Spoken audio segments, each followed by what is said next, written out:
అలాగే తక్కువ మ్యాన్ పవర్తో ఎక్కువ సేఫ్ అండ్ క్వాలిటీ మిల్క్ అందించడమే ఈ ప్లాంట్ యొక్క ప్రధాన ఉద్దేశం అనమాట. ఎక్కడ చూసినా కూడా మ్యాన్ పవర్ చాలా తక్కువ కనిపిస్తారు. పూర్తిగా ఒకసారి ట్యాంకర్స్ రూపంలో మిల్క్ ఇక్కడికి వచ్చిన తర్వాత ఏ ప్రొడక్ట్ అయినా మిల్క్ కర్డ్ అలాగే మిల్క్ ప్రొడక్ట్స్ కానివ్వండి అన్ని ఇక్కడి నుంచి, అంటే లస్సీ కావచ్చు అండ్ బటర్ మిల్క్ కర్డ్, ఈ 4 ప్రొడక్ట్స్ అండ్ స్వీట్స్ అన్ని కూడా మనకి విజయవాడ చిట్టినగర్లో ఉన్న మిల్క్ ప్రాజెక్ట్ దగ్గర నుంచి వస్తూ ఉంటాయి అన్నమాట.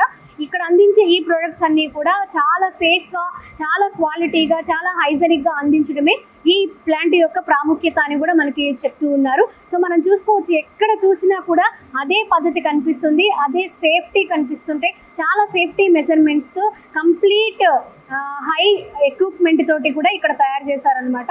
మాన్యువల్ అసలు అంటే పూర్తిగా మాన్యువల్ ఏమో మనకి విజయవాడలో ఉన్న ప్లాంట్లో కనిపిస్తుంది. ఇక్కడ పూర్తి ఆటోమేషన్ ద్వారా అడ్వాన్స్డ్ టెక్నాలజీ మనకి సార్ చెప్పారు మన ముందు మాట్లాడుకుంటే, అది 60 years ఉంటాయి ఆ ప్లాంట్.